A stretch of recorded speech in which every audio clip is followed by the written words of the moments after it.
إن الحمد لله الأكرم الذي خلق الإنسان وكرم وعلمه من البيان ما لم يعلم،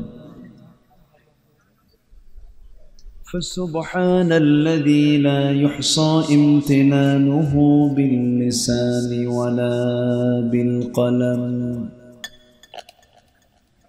نشهد أن لا إله إلا الله وحده لا شريك له،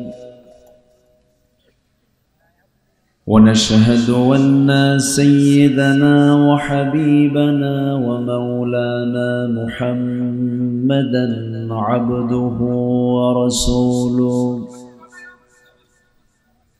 الذي أرسله بالحق بشيرا ونذيرا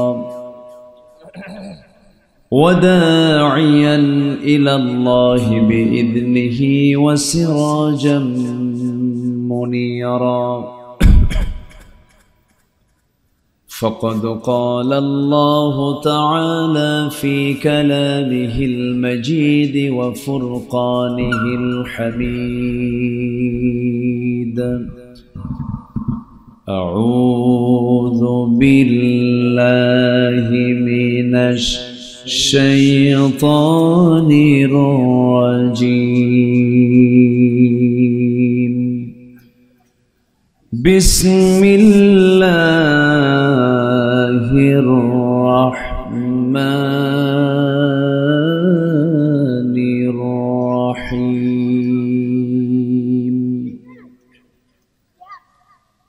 إن الله وملائكته يصلون على النبي يا أيها الذين آمنوا صلوا عليه وسلموا تسليما. اللهم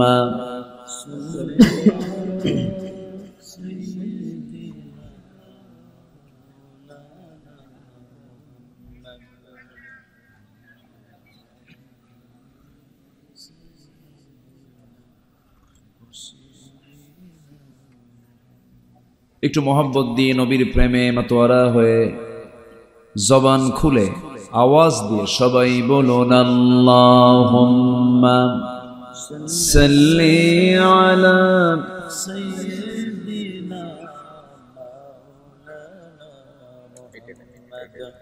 ওয়া আলা আলি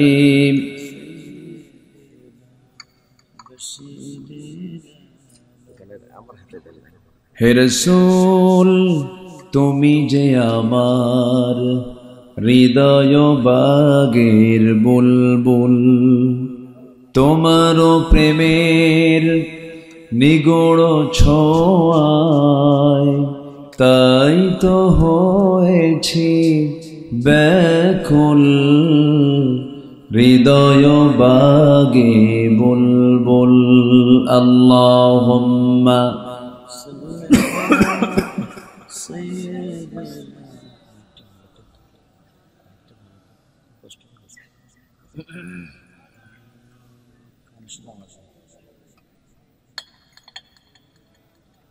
সবাই বলুন বালাগাল উলা বিকামালিহি কাশাফাত তুজা বিজামালিহি حسنت جميع خصاله سلوا سراج الملة تمهي فخر دو عالم دلبار مولاه شريف الأنبياء نسخا كل أديان دغره بلغ العلا كشف التجى بجماله حسنت جميع خصاله سلوا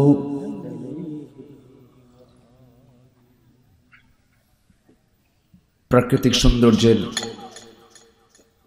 অপরূপ লীলাভূমি সুন্দরবন লাগোয়া খুলনা অঞ্চলের যশোর জেলার ঝিকরগাছা উপজেলার আলিপুর খাঁপাড়া জামে মসজিদ মাহফিল ইন্তেজামিয়া কমিটি কর্তৃক আয়োজিত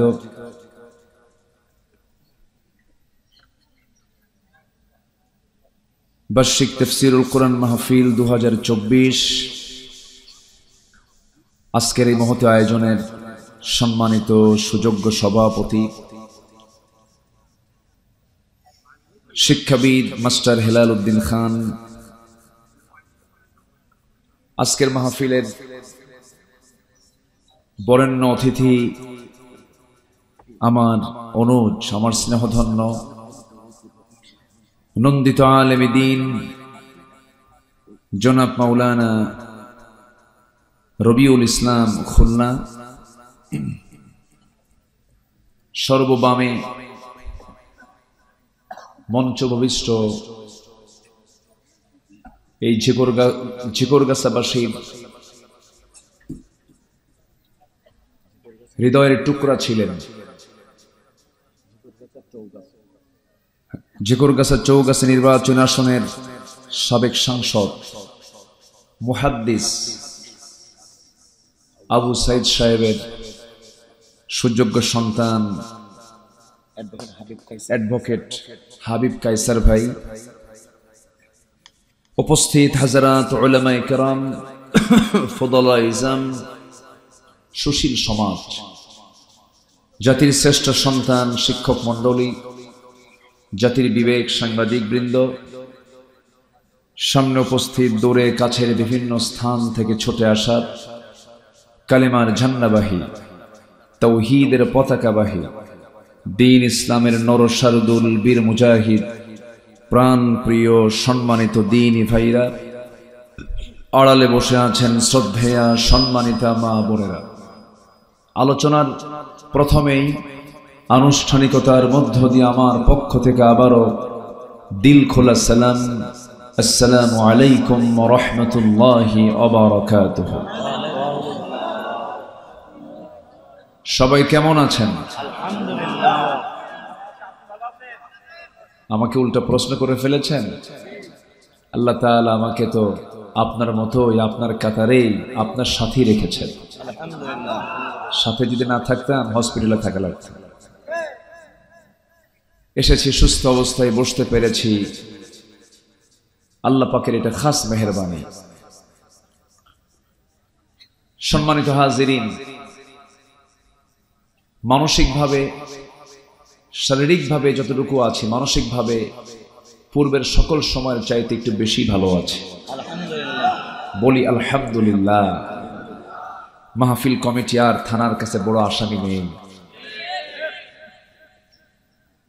মাহফিল কমিটি ছিল থানার কাছে বড় বড় দাগি আসামি। কমিটি চলে যেত থানায় অনুমতির জন্য, ঘন্টার পর ঘন্টা বসে থাকতো, অথচ কোরআনের ফুল বাগান সাজিয়েছে তারা। উচিত ছিল থানাকে সেখানে সহযোগিতা করা। আজকে সেই মাহফিল অনুষ্ঠিত হচ্ছে, থানায় যাওয়া লাগে না, বরঞ্চ থানার লোক এখানে এসে বসে থাকে। এমন সুন্দর অনুকূল একটি পরিবেশ যে মহান আল্লাহ সুবহানাহু ওয়া তাআলা আমাকে আপনাকে করে দিলেন, সেই রব্বুল ইজ্জাহ ওয়াল জালালের দরবারে শুকর আদায় করি। মুহাব্বাতান জোরালো কণ্ঠে বলে উঠছি আলহামদুলিল্লাহ। চিৎকার মেরে বলছি আল্লাহুম্মা আইন্নি আলা যিকরিকা ওয়া শুকরিকা ওয়া হুসনি ইবাদাতিকা। আমরা আল্লাহ তাআলার শুকর আদায় করে নিলাম। ফ্যানের আওয়াজ পাচ্ছি আমি, কোনো আওয়াজ শুনলে আমার ভাল লাগে না, এটা বন্ধ করে দাও। সম্মানিত হাজিরিন,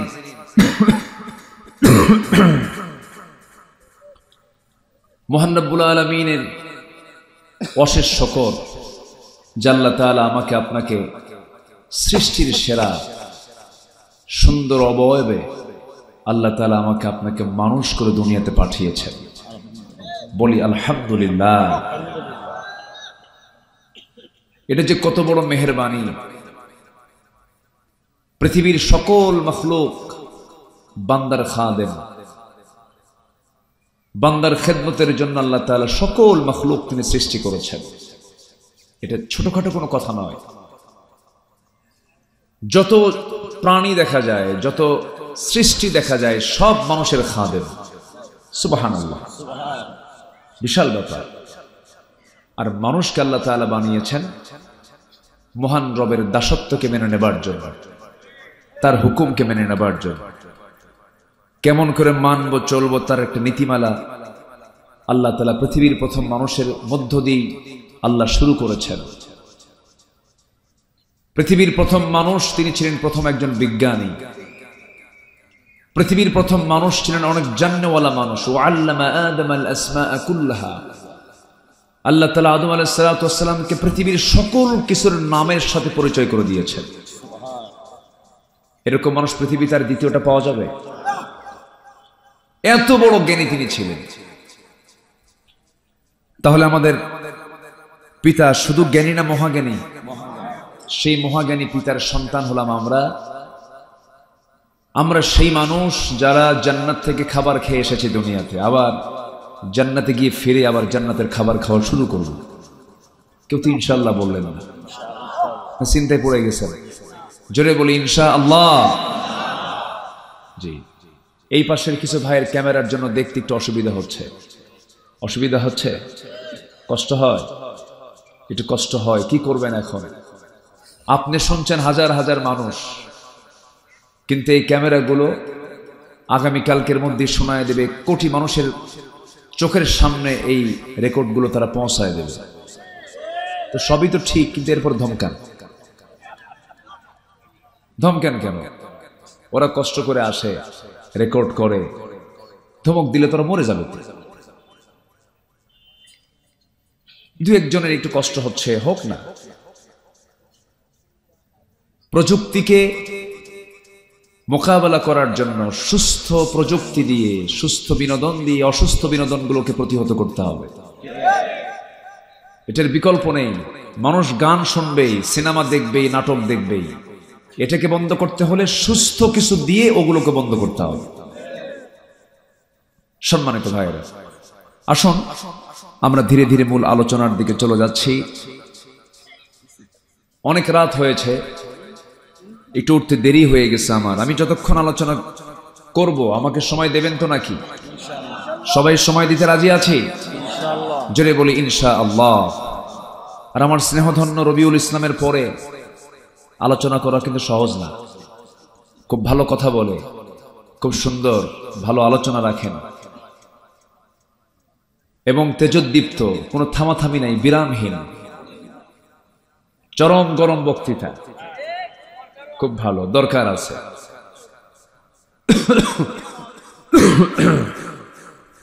খুব ভালো, আলহামদুলিল্লাহ। চেহারাও সুন্দর, বডিও ভালো। আমার গায়ে তো হাড় হাড্ডি ছাড়া কিছু নাই। আল্লাহ তুমি রবিউলকে দ্বীনের প্রকৃত দায়ী হিসাবে গোটা পৃথিবীতে কবুল করে নাও। সেই জাতীয় যোগ্যতা তুমি আল্লাহ তাকে দিয়ে দাও। জোরে বলি আমিন। আমি প্রথমে এসেই আমার হাবিব ভাইকে দেখে ভাবতেছি, কি ব্যাপার, আবু সাইদ সাহেব কি জীবিত হয়ে আসলেন নাকি? আমি বারবার এটা ভাবতেছি, চিন্তা করতেছিলাম। পরে উনি আমাকে বলে ফেললেন, আল্লাহ তুমি এই দ্বীনের বড় একজন দাঈ, একজন উস্তাজ, উস্তাজুল আসাতিজা মুহাদ্দিস আবু সাইদ রাহিমাহুল্লাহর কবরটাকে তুমি আল্লাহ জান্নাতের টুকরা বানায় দাও। জোরে বলি আল্লাহুম্মা আমিন। আজকে উনি বেঁচে থাকলে এখানে চলে আসতেন।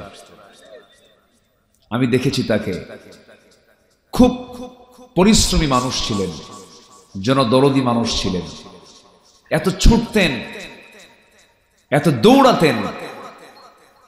আল্লাহ তুমি তার সকল কার্যক্রমকে দ্বীনের জন্য কবুল করে নাও। সম্মানিত ভাইয়েরা, আমরা কোরআন শুনতে এসেছি, আমরা কারো ব্যক্তির কথা শুনতে আসেনি। কোরআন তো সেই কিতাব যা আমার আপনার জীবনের সকল কিছুর প্রশ্নের জবাব দিতে প্রস্তুত। জোরে বলি সুবহানাল্লাহ। আপনি যা বলবেন কোরআন তাই জবাব দিয়ে দেবে। যত জিজ্ঞাসা আপনার আছে সকল জিজ্ঞাসা করতে করতে শেষ হয়ে যাবে, কোরআন থেকে জবাব ফুরাবে না। এমন একটি কিতাব এটা। জোরে বলি সুবহানাল্লাহ। ধরুন যদি আপনি প্রশ্ন করেন, কোরআন বলো তো এই বিশাল আকাশ, এই বিশাল জমিন, এই বিশাল সৃষ্টিরাজি, এর পিছনে একজন সৃষ্টিকারী আছেন। বলো তো কোরআন, তুমি বলে দাও তো সেই সৃষ্টিকারী, সেই মহান সৃষ্টিকর্তা, সেই মহান রাজাধিরাজ তিনি কে? কোরআন কি জবাব দিতে পারে না? কোরআন কি জবাব দিতে পারে না? পারে। আল্লাহ রাব্বুল আলামিন বলেন, আল্লাহু খালিকু কুল্লি শাইইন ওয়া হুয়া আলা কুল্লি শাইইন কাদির। জোরে বলুন আল্লাহু আকবার। এই যে আমরা বসে আছি, যদি বলেন কোরআন তুমি বলে দাও আমাকে সৃষ্টি করলেন কে? কোরআন বলে দিচ্ছে, ওয়ামা الذي خلق الموت والحياة ليبلوكم أيكم أحسن عملا وهو العزيز الغفور। জোরে বলুন আল্লাহু আকবার। মানুষকে কেন সৃষ্টি করা হয়েছে?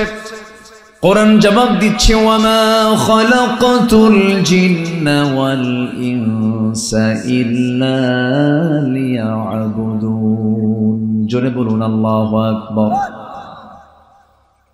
যদি আপনি বলেন কোরআন বলো তো তোমার কিতাব কে ফলো করবে? তোমার কিতাব, তোমার এই কথাগুলো, তুমি যে কালাম হয়ে দুনিয়াতে এসেছো, তোমাকে শুনবে কারা? তোমার নসিহত গুলো কারা ফলো করবে?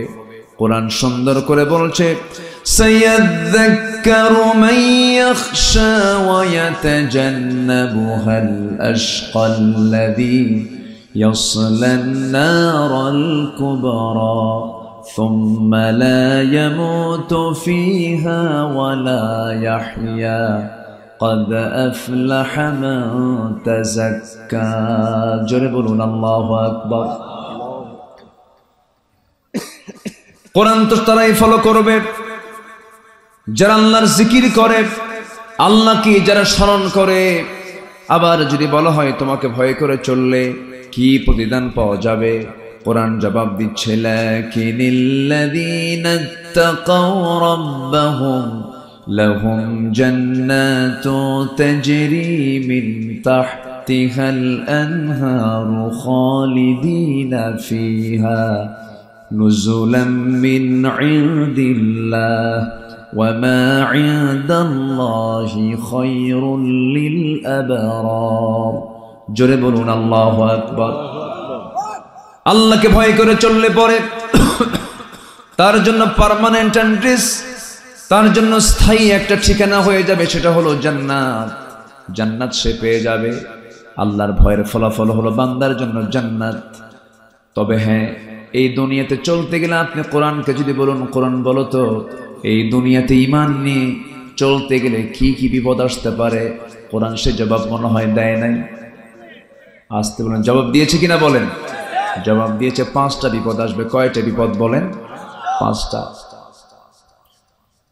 আল্লাহ রাব্বুল আলামিন বলেন, وَلَنَبْلُوَنَّكُمْ بِشَيْءٍ مِّنَ الْخَوْفِ وَالْجُوعِ وَنَقْصٍ مِّنَ الْأَمْوَالِ وَالْأَنفُسِ وَالثَّمَرَاتِ وَبَشِّرِ الصَّابِرِينَ। জোরে বলুন আল্লাহু আকবার।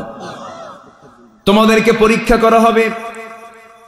1 নম্বর হলো ভয়ের দ্বারা, নাম্বার 2 হলো ক্ষুধার দ্বারা, নাম্বার 3 হলো সম্পদের ক্ষয়ক্ষতির দ্বারা, নাম্বার 4 হলো জীবনের দ্বারা, নাম্বার 5 হলো শস্যদের ক্ষয়ক্ষতির দ্বারা। এই পরীক্ষাগুলো নেবেন যিনি বান্দাকে জানিয়ে দিয়েছেন তিনি আমার কে। এই 5টি পরীক্ষা আল্লাহ অবশ্যই করবেন যাদের ঈমান আছে। বুঝলাম, প্রচুর পোকা না? এ পর্যন্ত 2-3টা পোকা কিন্তু খাইছি আমি। কি করবেন, উপায় তো নাই। হ্যাঁ করলেই ঢুকে পড়ে কোন দিক দিয়া বোঝা তো যায় না। আচ্ছা, এখন এই যে পরীক্ষাগুলো আল্লাহ পাক করবেন, অবশ্যই তিনি পরীক্ষা করবেন। পরীক্ষা কি করেন নাই 16 বছর? আস্তে কয়, এই 16 বছর কি পরীক্ষা হয়নি? এই যে ভাইজানের আব্বা ঘুমাতে পারেননি নিজের বিছানায়, কত রাত তাকে পালিয়ে বেড়াতে হয়েছে। আমরা কোরআনের কথা বলি, আমরা আসামি ছিলাম। ওই যে কালামানি, হে বেটা আমার নামে লিস্ট করেছিল, 116 জন আলেমের তালিকার মধ্যে আমার নামটা ঢুকাইছিল। কেন? আমরা নাকি রাষ্ট্রদ্রোহী, নাশকতা সৃষ্টিকারী, আমরা নাকি মানে দেশদ্রোহী, আমরা নাকি মৌলবাদী, কট্টরপন্থী। এরকম করে করে বিভিন্ন নাটক সাজিয়ে বছরের পরে বছর, মাসের পরে মাস নিরীহ নিরপরাধ মানুষগুলোকে জেলখানায় ধুকে ধুকে তারা মেরেছে। ঠিক কিনা বলেন? মেরেছে। সম্মানিত বন্ধুগণ, আল্লাহ ধরেন না, আবার ধরে ফেললে ছাড়েন না। সে কালামানিক এখন কোথায় জানেন না? চেয়েছিল এটা মামা বাড়ি দিল্লি যাবে, কিন্তু হয়নি। সিলেটবাসীকে ধন্যবাদ, তাকে ধরেছে এবং বিসি শুদ্ধ আউট করে দিচ্ছে। ভালো, খুব বাড়াবাড়ি করেছিল। সম্মানিত ভাইয়েরা, দেশের একজন টপ ধনী লজ্জায় মাথা নিচু হয়ে যায়। বেক্সিমকো গ্রুপের মালিক, এত সম্পদের পাহাড়, কই কোনো কাজে আসলো না তো। মাথার টুপি খুলে ফেললো, সাদা চুল কালো বানালো, দাড়িটাও কাটলো, পরনের জামাটা চেঞ্জ করে গেঞ্জি পরলো, পাজামা খুলে লুঙ্গি বানালো, বাঁচার জন্য নৌকায় চললো। কিন্তু শেষেও কাজ হলো না। বন্ধু একখান নিয়ে পালাতে চেয়েছিল, সেই বন্ধুকে ধরে ফেলছে কোস্টগার্ড। বন্ধুকে ধরে নিয়ে যায়, বন্ধু আইন মন্ত্রী বলছে আমাকে একা নিয়ে যান কেন? আমি কি একা আসছি এখানে? দুজন আসছি, দুজন কি নিয়ে যান? কারেকজন কই কই যে বসে আছে, কে চিনি না, তোটা মানে তরকারি বিক্রেতা। বোঝেন নাই? আল্লাহ কিরকম করে সব দেখায় দেন, কেউ চেনে নাই। বন্ধু আইন মন্ত্রী বলছে চিনতেছ না? না তো, দেখো ভালো করে দেখো, ওটাই দরবেশ। এখান থেকে একটা শিক্ষা আছে, জালিম জালিমকেও ছাড়ে না, কিন্তু ইমানদার ইমানদারের জীবন রক্ষার জন্য জীবন দিয়ে দেয়। সম্মানিত ভাইয়েরা, শিক্ষা নিতে হবে, শিক্ষা নিতে হবে। যদি শিক্ষা না নেই বড় বিপদ হয়ে যাবে। ওরা শিক্ষা নেয়নি তো, ওরা ভেবেছিল আমাদেরকে ধরবে কে? ফেরাউনকে ধরেছেন কে? ফেরাউনকে ধরেছেন কে? নমরুদকে ধরেছেন কে? হামান সাদ্দাতকে যুগে যুগে ধরেছেন কে? সে আল্লাহ আছেন না নাই? আসতে বলবেন না, আছেন না নাই? সে আল্লাহই তাদেরকে ধরেছেন। তো ঈমান আনা মানেই হলো পরীক্ষার সম্মুখীন হওয়া, পরীক্ষা দিতে হবে। পরীক্ষায় পাশ করেছেন অনেকেই। একজন ভালো পরীক্ষার্থী ছিলেন আল্লামা সাইদ রাহিমাহুল্লাহ। তিনি তার পরীক্ষায় 5 নাম্বার তুলে ইতিমধ্যে দুনিয়া থেকে তিনি বিদায় নিয়েছেন। আল্লাহ তুমি তার কবরটাকে জান্নাতের টুকরা বানায় দাও। জোরে বলি আল্লাহুম্মা আমিন। বহুত আলেম ছিল আমার দেশে, তার চাইতে কিতাব বেশি জানতো, আরবি কিতাব লিখতো। কত বড় বড় আলেম আমার দেশে আছে না নাই বলেন তো? এখনো আছে না নাই? দীর্ঘ 16 বছর বিগত সরকারের আমলে তাদের গায়ে একটা আঁচড়ও পড়ে নাই, একটা মামলাও লাগে নাই। সরকারি খরচে তারা হজও করেছেন, সকল ফ্যাসিলিটি গ্রহণ করেছেন। অতএব এটা মাথায় রাখতে হবে, এটা মাথায় চিন্তা আনতে হবে। বিগত 16 বছর যারা বিগত জালিম সরকারের সকল সুযোগ সুবিধা গ্রহণ করেছে, অবশ্যই তাদের বিষয়টা নিয়ে অবশ্যই রহস্যময় রহস্যময় রহস্যময় মাথায় রাখতে হবে। কথাগুলো প্রযুক্তির মধ্য দিয়ে গোটা দুনিয়া সাপ্লাই হয়ে যাচ্ছে। মুনাফিককে চেনার দরকার আছে না নাই? আসতে বলবেন না, আছে না নাই? মুনাফিককে চিনতে হবে। মুনাফিক না চিনলে আপনি মোকাবেলা করতে পারবেন না, মারাত্মক ভয়ঙ্কর। আমার বন্ধুগণ, একটু কান লাগাই। বেশি রাত যেমত হয়েছে, খুব বেশি লম্বা সময় যে কথা বলবো তাও নয়। আমার বন্ধুগণ, এই দুনিয়াতে এসেছি, দুনিয়াতে যখন জন্ম নিয়েছি সেই সময় আমাদের ফিতরাত ছিল ইসলাম।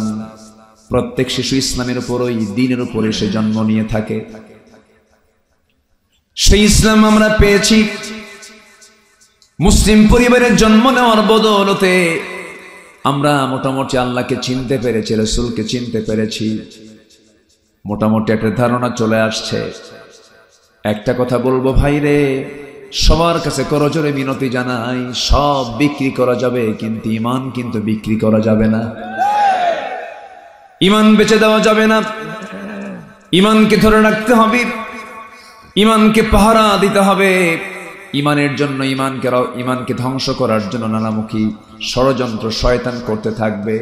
শয়তান তো এত ভয়ঙ্কর, শয়তান তো এত মারাত্মক। শয়তান বলতেছে সুম্মা লাআতিয়ান্নাহুম মিন বাইনি আইদিহিম ওয়া মিন খালফিহিম ওয়া আন আইমানিহিম ওয়া আন শামাইলিহিম ওয়ালা তাজিদু আকসারুহুম শাকিরিন।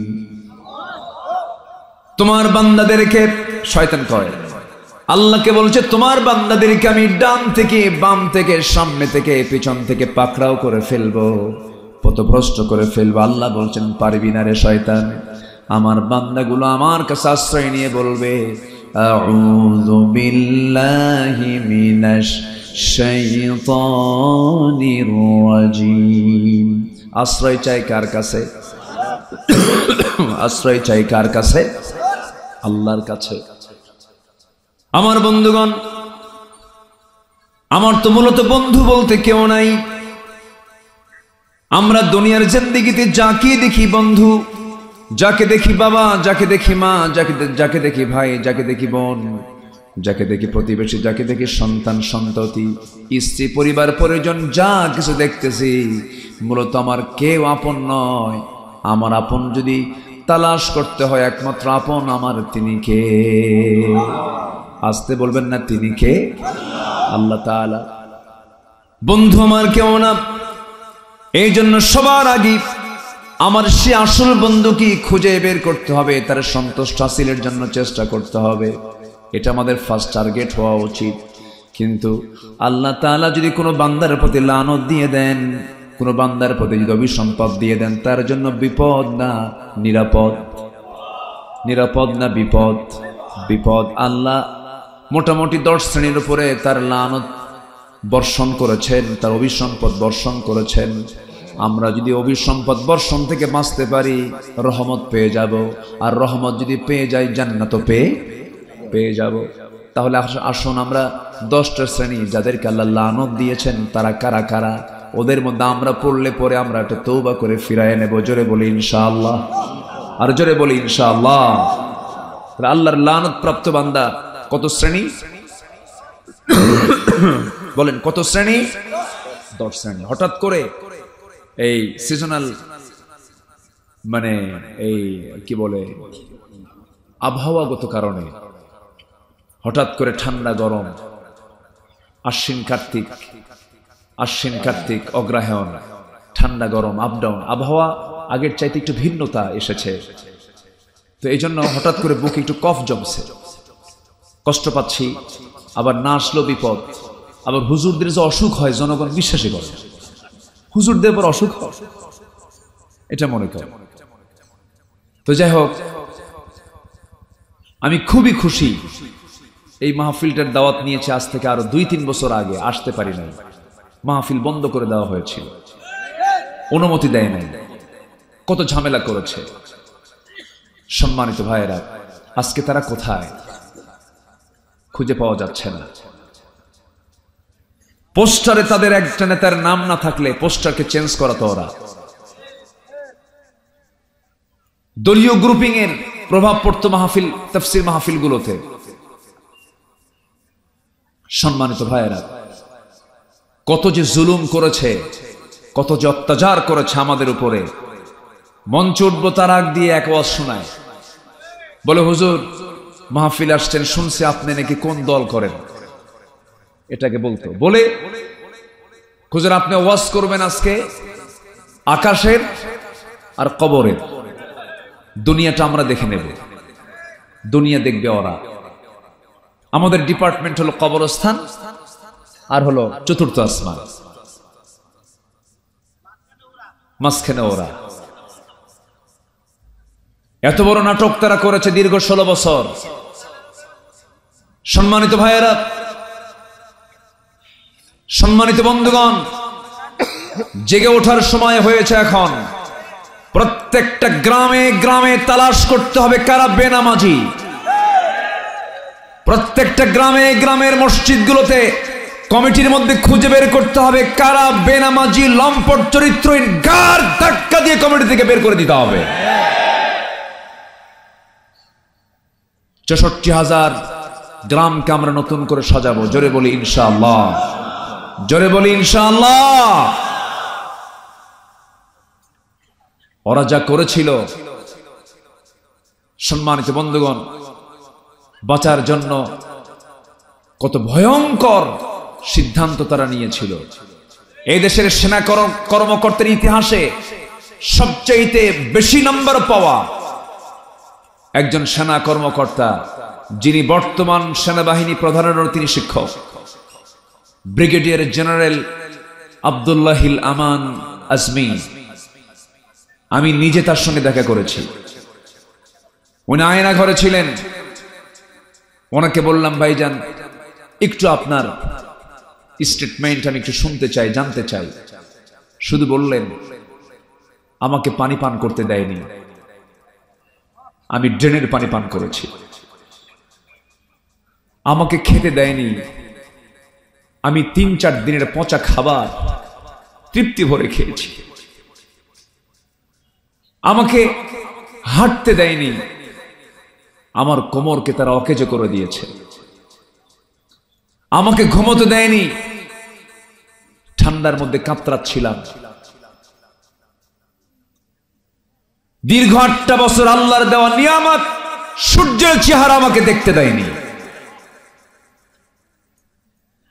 ব্যারিস্টার আরমান, এদেশের ইসলামী আন্দোলনের অন্যতম পুরোধা শহীদ মীর কাসেম আলী রাহমাহুল্লাহর সুযোগ্য সন্তান, উনি বলেন, ভাইজান আমার আব্বা মারা গেছেন 8 বছর আগে, তাকে ফাঁসিতে ঝুলিয়ে মারা হয়েছে। আমি জানি না, আমি যেদিন আয়না ঘর থেকে বের হয়েছে সেদিন জানতে পেরেছি আমার আব্বার ইন্তেকাল হয়েছে।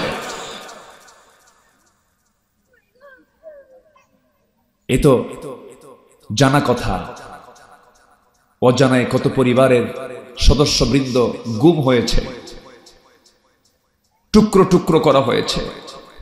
এই ঝিনাইদহ, যশোরিত ঝিনাইদহে কতগুলো ভাইকে আমাদের শহীদ করে দেওয়া হয়েছে। মেরে ফেলার পর তার চোখ উপড়ে ফেলা হয়েছে, মরা লাশ, সেই মরা লাশ থেকে চোখটা তারা উপড়ে ফেলেছে। সম্মানিত ভাইয়েরা, কত মা চোখের পানিতে বালিশ ভিজিয়েছে, কত কয়েদি সে জানেই না আমার মামলা কি, জেলখানায় থেকে থেকে ধুকে ধুকে তাদের জীবন, তাদের ক্যারিয়ার সব ধ্বংস হয়ে গেছে, বউ ছেড়ে দিয়ে চলে গেছে। সম্মানিত ভাইয়েরা, আমার কি অপরাধ ছিল? 2018 সালে নির্বাচনের আগ দিয়ে আমাকে ধরে নিয়ে চলে গেল। আমি নিজেও জানি না কি কারণ। জেলখানায় ঢুকবো, আমি জেলখানার মূল ফটক দিয়ে ঢুকতেছি, হঠাৎ করে সামনের দিকে এক বুড়া চাচা, 85 থেকে 90 বছর বয়স, আমাকে দেখিয়ে লম্বা একখান সালাম দিল আর বলল, হুজুর আপনি জেলখানায় আসছেন? খুব খুশি হয়েছি। বললাম যে আপনি খুশি হলেন কেন? কেউ ওয়াজ শুনি দূর থেকে, মুসাফা করার সুযোগ পাই না, এত কাছে আসবেন, এর চাইতে আনন্দের কিছু আছে নাকি? উনি ওনার দিকটা বুঝেছেন। সম্মানিত ভাইয়েরা, সম্মানিত বন্ধুগণ, এই যে লোমহর্ষক আচরণগুলো তারা উপহার দিয়েছে, এই চোখের পানিগুলো আল্লাহ পাক ব্যর্থ করে দেননি।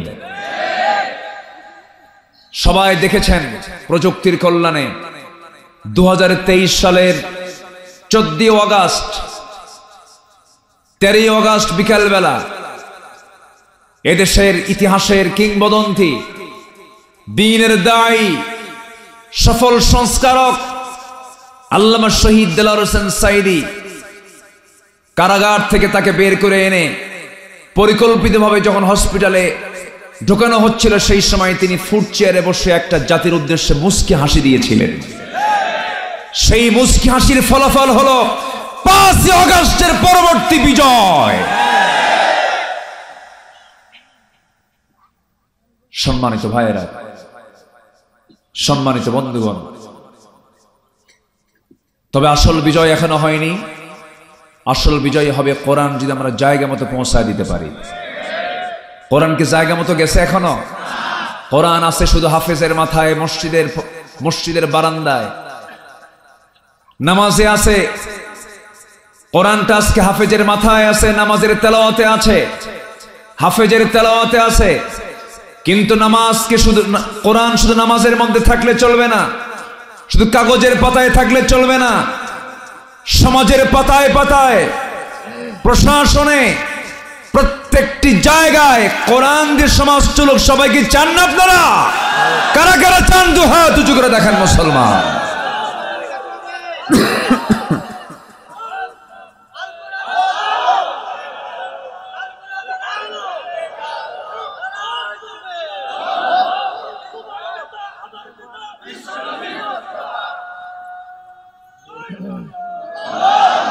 আল্লাহ কবুল করুন, জোরে বলি আমিন, আরো জোরে আমিন।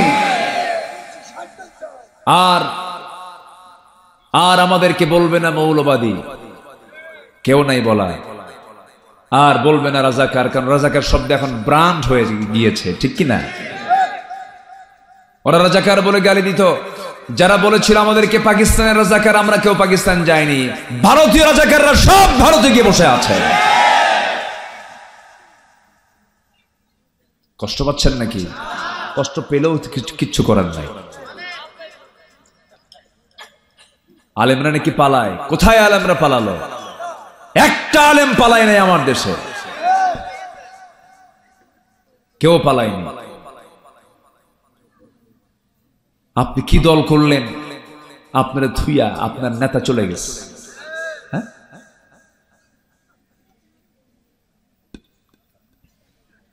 কয়েকদিন আগেও বলতেছে হাসিনা পালায় না, বলছে না, বলছে না, বলছে না, বলছে না। আস্তে কি বলছে কিনা বলেন, বলছে কিনা? মাত্র 45 মিনিট টাইম পেয়েছিল, দুপুরবেলা খাবারটাও জোটে নাই, রান্না বান্নাও কমপ্লিট, খাবারটাও খেতে পারেন নাই তিনি। তার রান্না করার, তার জন্য বরাদ্দ রান্না করা মুরগির রান, সারা মাস ধরে আন্দোলন করা ছাত্র বৈষম্যের আন্দোলনকারীরা, বৈষম্য বিরোধী আন্দোলনকারীরা সবগুলো যায় ওই রানগুলো খাইছে। খুব কষ্ট করেছে তারা। সম্মানিত ভাইয়েরা, আসল বিজয় এখনো সামনে পড়ে আসে না নাই? বলেন, আসতে বলবেন না, আসে না নাই? কোরআনকে আমরা জায়গা মতো পৌঁছায় দেব আল্লাহর সাহায্য নিয়ে। জোরে বলি ইনশাআল্লাহ। এই জমিনে কোরআনের রাজ কায়েম হবে। জোরে বলি ইনশাআল্লাহ, আরো জোরে বলি ইনশাআল্লাহ। তাছাড়া এত বড় শহীদের লম্বা কাতার হতো না। অনেক শহীদের কাতার এই দেশে অনেক লম্বা হয়েছে, বলি আলহামদুলিল্লাহ। আমার বন্ধুগণ, একটু কান লাগাবেন, মনোযোগ দিয়ে সবাই কথাগুলো শুনবেন।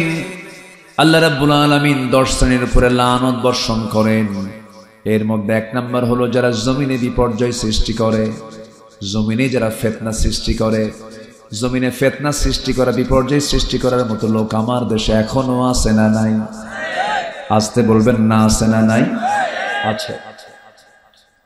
জমিনে যারা ফিতনা সৃষ্টি করবে আল্লাহ তাদের ব্যাপারে লানতের ঘোষণা দিয়ে দিয়েছেন।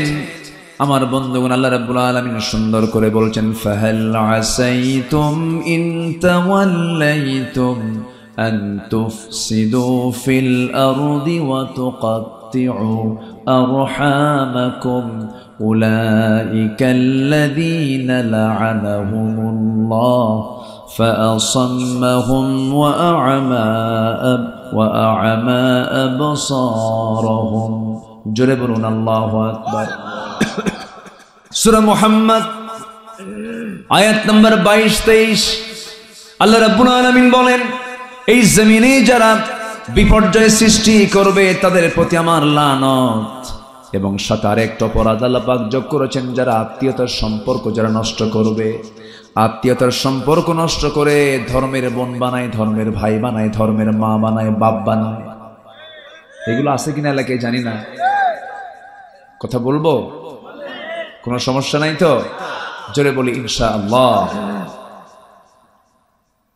ধর্মের বোন বলতে কিছু ইসলামে নেই, ধর্মের ভাই বলতে কোনো ইসলামে কিছু নেই। ধর্মের বোন বা মাঝে মাঝে বউ হয়ে যায়, হয় না? বউ হয়ে যায়, তাহলে এটা বোন কেমনে হলো? বোন তো বোনই, সারা জীবন বোন হয়ে থেকে যাবে, সে কখনো বইয়ের মর্যাদা পাবে না, কারণ সে হচ্ছে মাহরাম।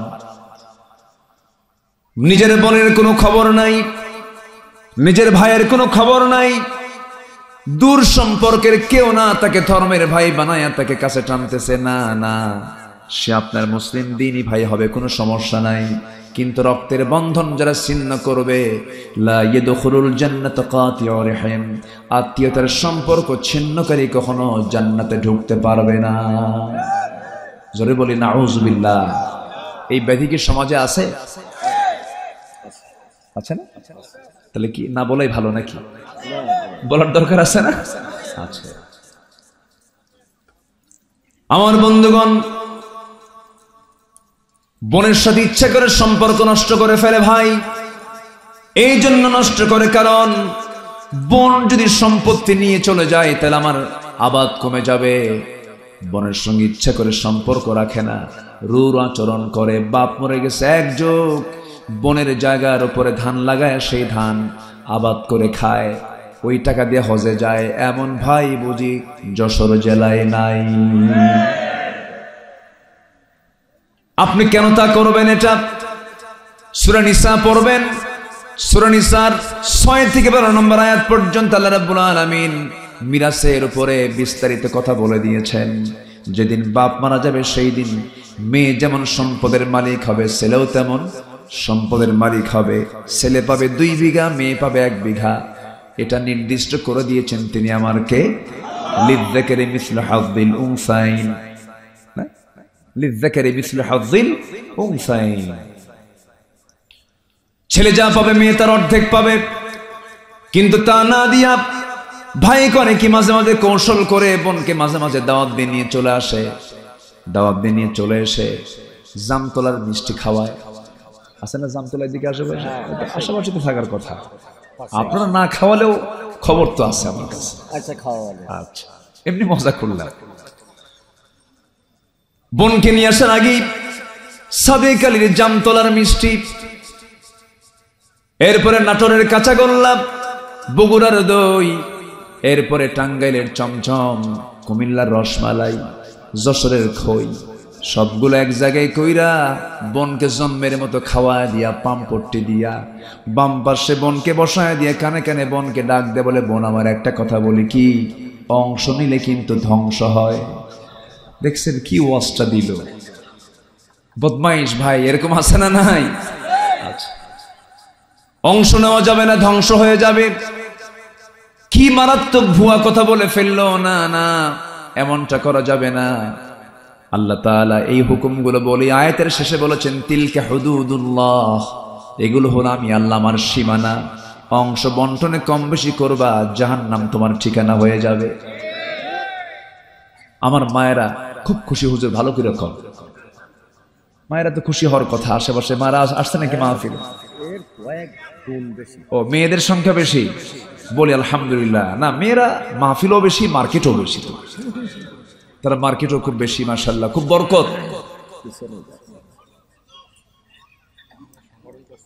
জি আলহামদুলিল্লাহ। জি, এত সুন্দর মানুষ আপনারা, কোনো মানুষের নড়াচড়া নেই, বলি আলহামদুলিল্লাহ। আমি এলাকায় বেশি আসি দিনের বেলা, এলাকায় দিনের বেলা মাহফিলগুলো বেশি হয়। হ্যাঁ, উজ্জ্বলপুরে আসছিলাম, আমরা কোথায় কোথায় যেন আসছিলাম, কিন্তু আজকে মোটামুটি মাহফিলের একটা ফ্লেভার আমি এসেছি, বলি আলহামদুলিল্লাহ। রাতের বেলা একটু শীত শীত ভাব হবে, একটু নিশি নিশি গভীর ভাব হবে, হুজুর ওয়াজ করবে, আমরাও ঘুমাবো। ঠিক আছে, আমার দেশে এই কালচারটা কিন্তু আছে। ময়মনসিংহে এক মাহফিলে গেছি রাত 8টার দিকে। আমি ভাবছি 9টা থেকে 10টার মধ্যে উঠে যাব। আমাকে বলতেছে, হুজুর ভাত খান, লেপ কম্বল দিচ্ছি, ঘুমা। তো বললাম, ঘুমাবো, উঠবো কখন? গত বছর প্রধান বক্তাকে যে সময় তুলে দিচ্ছে তার 1 ঘন্টা আগে আপনাকে উঠাবে। শোয়া দিল। রাত 3টার দিকে ডাক দিয়ে বলে, হুজুর উঠেন, মাহফিলে যেতে হবে। কয়টায় যাব? 4টায়। তো বললাম, এত রাতে কেন? হুজুর গত বছর প্রধান মেহমান 4:30টায় উঠছিল, আপনাকে আধা ঘন্টা এবার আগে উঠায় দিচ্ছি। বললাম, ওয়াজ করবো কার সামনে? হুজুর ওয়াজ লাগবে না তো, আওয়াজ আওয়াজ হলেই এনাফ, ওয়াজের দরকার নেই। আমার দেশে কত কালচার আছে। তবে হ্যাঁ, মাহফিল বড় জোর আমি মনে করি রাতের মাহফিল গুলো 10টা থেকে সর্বোচ্চ 11টাতে সর্বোচ্চ সময় শেষ হওয়া উচিত। তো আর একটু সময়, যেহেতু আমি দেরিতে উঠেছি, 10টা শ্রেণী আমরা শুনে যাব। লানত হচ্ছে 10 শ্রেণীর উপর। 1 নম্বর হচ্ছে, যারা এই জমিনে যারা ফিতনা ফাসাদ সৃষ্টি করবে তাদের উপর আল্লাহর কি হয়? লানত। আল্লাহর কি হয়? লানত। আমরা কি আল্লাহর লানত চাই না রহমত চাই? রহমত চাই। আমি কি শেষ করে দেব? এই যে উঠতেছে যে,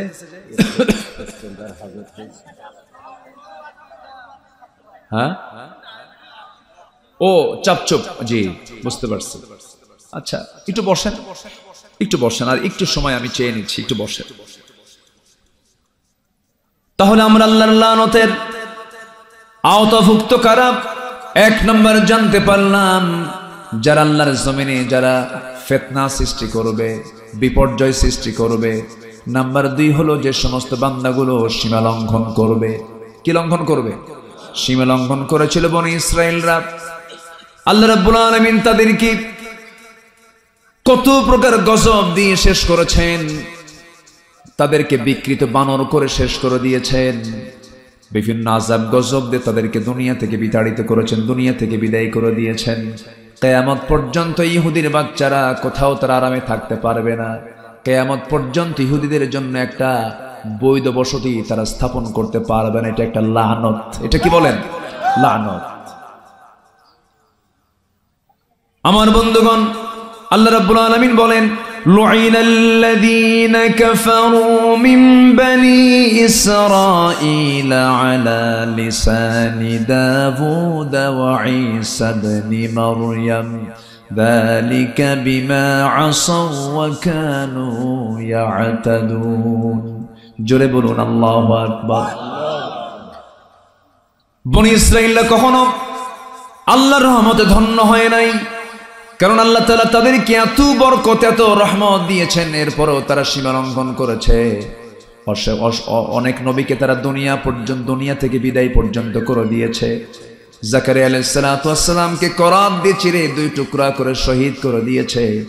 আমার বন্ধুগণ, ইয়াহইয়া আলাইহিস সালাতু ওয়াস সালামকে জব করে নবীর মাথা রানীর সামনে উপহার দিয়ে দিয়েছে। নবীকে পর্যন্ত তারা ছাড় দেয়নি।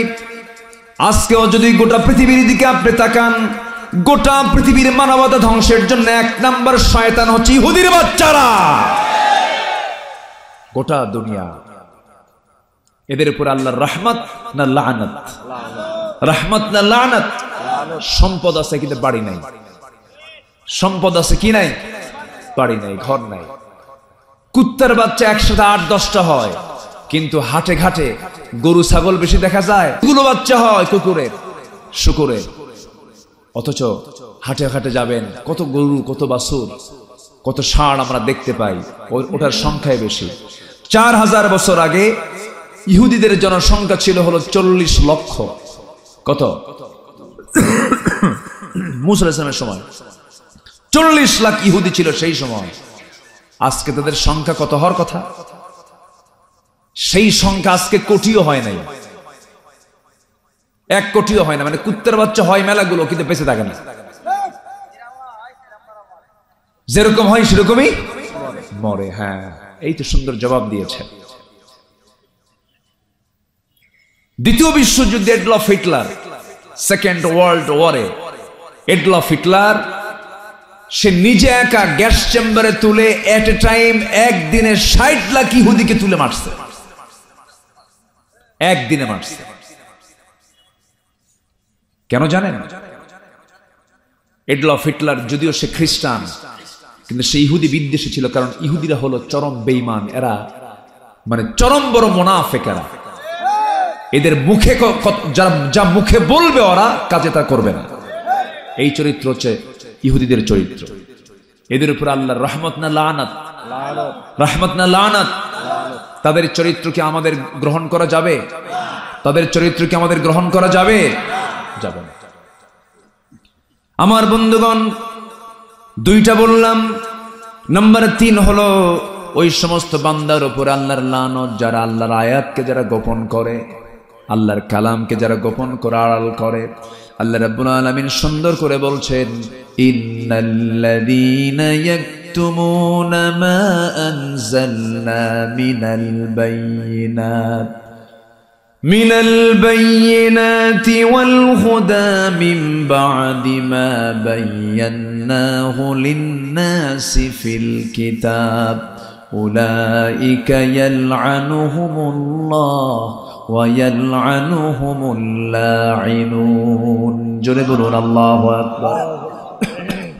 আমি যে আয়াতগুলো বলতেছি মনে হয় কষ্ট পাচ্ছেন নাকি? এই 16 বছর তো আয়াত ছাড়া বহু বক্তা ওয়াজও করছে, কোন আয়াত লাগে নাই। এরকম বক্তাও কিন্তু এই 16 বছর তৈরি হয়েছে কিছু। ডিজে গান গাইছে, ডিজে গান।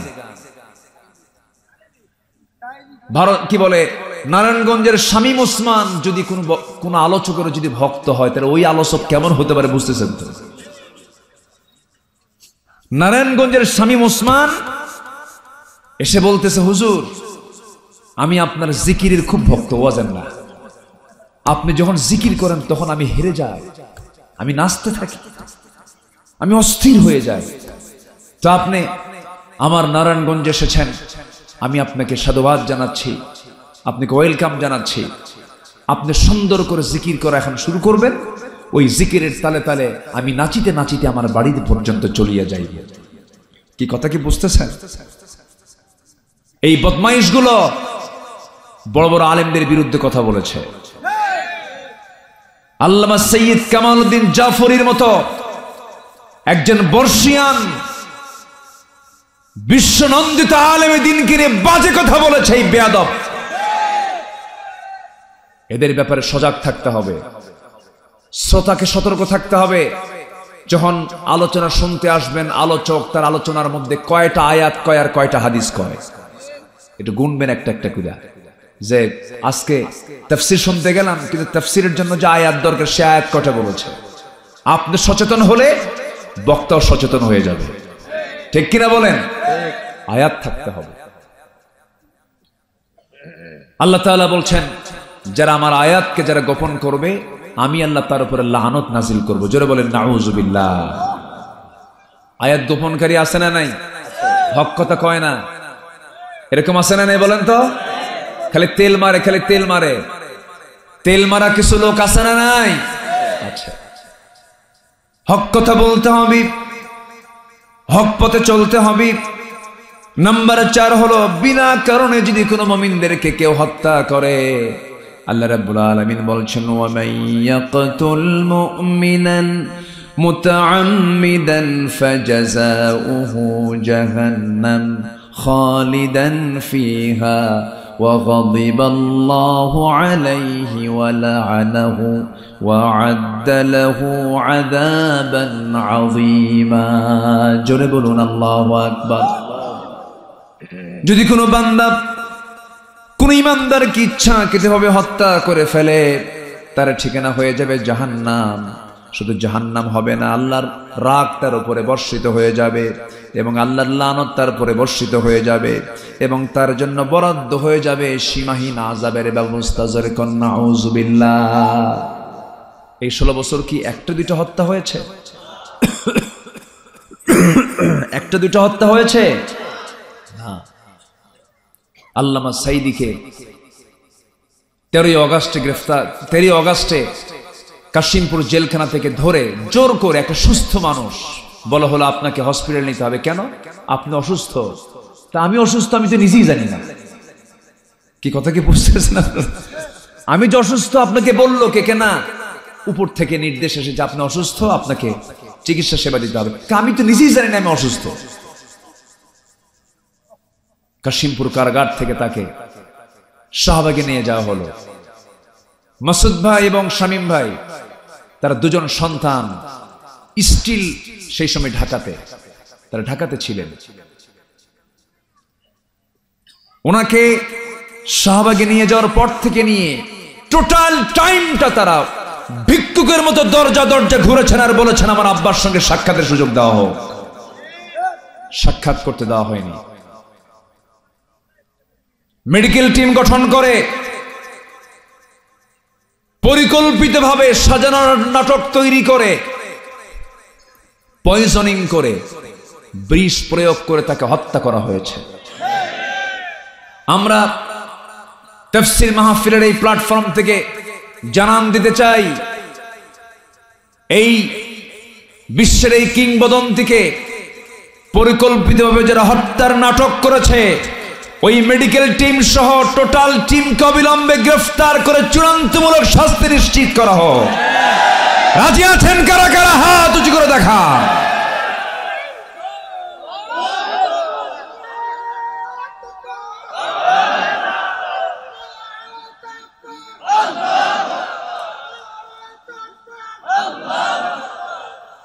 আল্লাহ কবুল করুন। জোরে বলে আমিন। আরো জোরে আল্লাহুম্মা আমিন। নাম্বার 5, যারা মুনাফিক এবং যারা কাফের তাদের উপরও আল্লাহর লানত। মুনাফিক তো যশোর জেলায় নাই, আসতে বলে আছে না নাই? আছে। কিছু মুনাফিক সব জায়গায় খুঁজে পাওয়া যায়। মুনাফিকদের উপর আল্লাহর লানত। কাফেরের দ্বারা ইসলামের যত না ক্ষতি হয়, মুনাফিকের দ্বারা তার চাইতে বেশি হয়ে যায় ক্ষতি। এই জন্য মুনাফিকের ব্যাপারে আল্লাহ রাব্বুল আলামিন রাসূলকে স্পষ্ট জানান দিয়েছেন, ইয়া আইয়ুহান নাবিয়্যু জাহিদিল কুফফার ওয়াল মুনাফিকিনা ওয়াগলুয আলাইহিম ওয়া মাআওয়াহুম জাহান্নাম। হে নবী, আপনি কাফিরদের বিরুদ্ধে মুনাফিকদের বিরুদ্ধে জিহাদের ঘোষণা করুন এবং বিশেষ করে আপনি মুনাফিকদের ব্যাপারে কঠোরতা অবলম্বন করবেন। ওয়াগলুয আলাইহিম ওয়া মাআওয়াহুম জাহান্নাম, তাদের ঠিকানা হবে জাহান্নাম। রাসূলকে বেশি কষ্ট দিয়েছে কাফের মুশরিক, জালিম না মুনাফিকেরা? বলেন বলেন, কারা বেশি কষ্ট দিয়েছে? মুনাফিকেরা। নবীর পরিবারে আগুন ধরিয়ে দিয়েছে, যুদ্ধ নিকটবর্তী করে দিয়েছে। মদিনার সেই বনু নাজির বনু কুরাইজার সঙ্গে প্যাঁচ লাগায় দিয়েছে। কুরাইশদের সঙ্গে যোগ সাজস করে যুদ্ধটাকে নিকটবর্তী করে দেওয়া হয়েছে। আমার নবী মদিনায় ছোট্ট শিশু ইসলাম তিনি সেখানে কায়েম করার জন্য ছোট্ট একটা নগর রাষ্ট্র গড়ে তুললেন। ইহুদিদের সঙ্গে একটা চুক্তিতে মিলিত হয়ে গেলেন। এক বছর যেতেই না যেতেই মুনাফিকদের যোগসাজশে মক্কা থেকে কুরাইশদেরকে টেনে আনা হলো। বদর নামক প্রান্তর পর্যন্ত তারা চলে এলো। এই সমস্ত দীর্ঘ যত প্রসেস গুলো করেছে, শয়তানিগুলো করেছে, সবগুলো মুনাফিকের বাচ্চারা। আমার বন্ধুগণ, আমার নবীজি মুনাফিকদের ব্যাপারে আমার নবীজি নিজেও সজাগ থাকতে বলেছেন, সতর্ক থাকতে বলেছেন। তবে হ্যাঁ, আমার নবীর মধ্যে দয়া কম ছিল না, বেশি ছিল? বলেন, বেশি ছিল। ছোট্ট একটা ইতিহাস মনে পড়ে গেল। আমার নবীজির জীবদ্দশা এক মুনাফিকের ইন্তেকাল হলো, মৃত্যু হয়ে গেল। সেই মুনাফিকের যখন মরণ হয়ে গেল, সব সাহাবী খুশি, আমার নবীজিও খুশি। কিন্তু ওই মুনাফিকের ঘরে একজন আল্লাহর ভালো বান্দার জন্ম হয়েছিল। নবীজির একজন একনিষ্ঠ সাহাবী ছিলেন, তার নাম হচ্ছে আব্দুল্লাহ। এই আব্দুল্লাহ এসে বলছেন, ইয়া রাসূলুল্লাহ, আমার বাবা একজন মুনাফিক, আমি জানি। আমার বাবা খারাপ মানুষ, আমি জানি। কিন্তু হুজুর, আমার তো বাপ হয়, আমি আপনার তো সাহাবী। আমার বাপ দুনিয়া থেকে বিদায় নিয়েছেন। আমি আপনার কাছে একটা জিনিস চাইতে আসছি। আপনি আমার বাবার জন্য যদি আপনার গায়ের পরনের একটা জুব্বা দিতেন, আপনার ব্যবহৃত জুব্বা দিয়ে আমার বাবার কাফনের কাপড়টা বানায় দিতাম বরকত মনে করে। সন্তান তো চাইতেই পারে, বাবার প্রতি টান চলে এসেছে। রাসূল কিচ্ছু বললেন না, আপোষে তিনি একটা জুব্বা দিয়ে দিলেন। জুব্বা নিয়ে তাকে গোসল করায় পড়ায় দেওয়া হলো, জানাজার আয়োজন হবে। নবীর কাছে এসে বলে, হুজুর, আমি তো আপনার সাহাবী, আমি জানি আমার বাপ খারাপ মানুষ। যদি আপনি আমার দিকে অন্তত তাকায়া আমার বাবার জানাজার নামাজটা আপনি পড়াতেন, আমি খুব খুশি হতাম। রাসূল বলছেন, আমার সাহাবী, তুমি বললে কি মানা করতে পারে নাকি? যাও, আমি জানাজায় চলে যাব। জানাজায় চলে গেলেন। আমার নবীজি জানাজা শুরু করবেন, পিছন থেকে ওমর ফারুক রাদিয়াল্লাহু আনহুর মতো একজন সাহাবী নবীর পিছন থেকে জুব্বাটা আস্তে আস্তে করে টান মারে আর বলে, হুজুর, আপনি কার জানাজা পড়ান? সে তো মুনাফিক। রাসূল বলছে, ওমর রে, আমাকে বাধা দিও না, জানাজা পড়ায় যে আমার সাহাবীর বাপ তো। আমার নবীজি জানাজা সম্পূর্ণ করলেন। জানাজা সম্পূর্ণ হতে না হতেই আল্লাহর পক্ষ থেকে আয়াত নাজিল হলো, ইস্তাগফির লাহুম আও লা তাস্তাগফির লাহুম ইন তাস্তাগফির লাহুম 70 মাররাতান ফালান ইয়াগফিরাল্লাহু লাহুম। হে নবী, আপনি মুনাফিকদের জন্য আপনি ক্ষমা চান বা না চান, আপনি যদি 70 বারেরও বেশি বার যদি আপনি তাদের জন্য আপনি ক্ষমা চান, আপনি নবী হলে কি হবে? সেই দোয়া আমার দরবারে মঞ্জুর হবে না। তাহলে মুনাফিকদের জন্য নবী দোয়া করলো, সেই দোয়া কবুল করেন নাই তিনি কে? আল্লাহ। মুনাফিকদের উপরে রহমত না লানত? রহমত না লানত? লানত। আমার বন্ধুগণ, আমার নবীজির সংসারে আগুন ধরিয়ে দিয়েছিল। মদিনার ঘটনা। আমার নবীজি সাহাবে কেরামকে নিয়ে একটা বড় অভিযানে বের হয়েছিলেন। সে অভিযানে আমার রাসূল তার স্ত্রী আম্মা জান আয়েশা সিদ্দিকাকে সঙ্গে করে তিনি রওনা দিয়েছিলেন। নবীজি ম্যাক্সিমাম জায়গায় একা যেতেন না, বউকে সাথে নিয়ে যেতেন, কারণ বউ হলো ঈমানের পাহারাদার। বউর সাথে থাকলে পরে ফিতনা থেকে বাঁচা যায়। নারী ফিতনা থেকে বাঁচার জন্য বউর সাথে থাকার দরকার আছে না নাই? দেখেন, আসতে কয়। নবীজির হজের সফরে বউ ছিল কি ছিল না? যুদ্ধের সফরে বউ ছিল কি ছিল না? নবীজি বউ ছাড়া চলতেন না, বউ নিয়ে চলা সুন্নাহ। বলি আলহামদুলিল্লাহ। অন্যের বউ না, কিন্তু নিজের বউ, এটা যেন মনে থাকে। আবার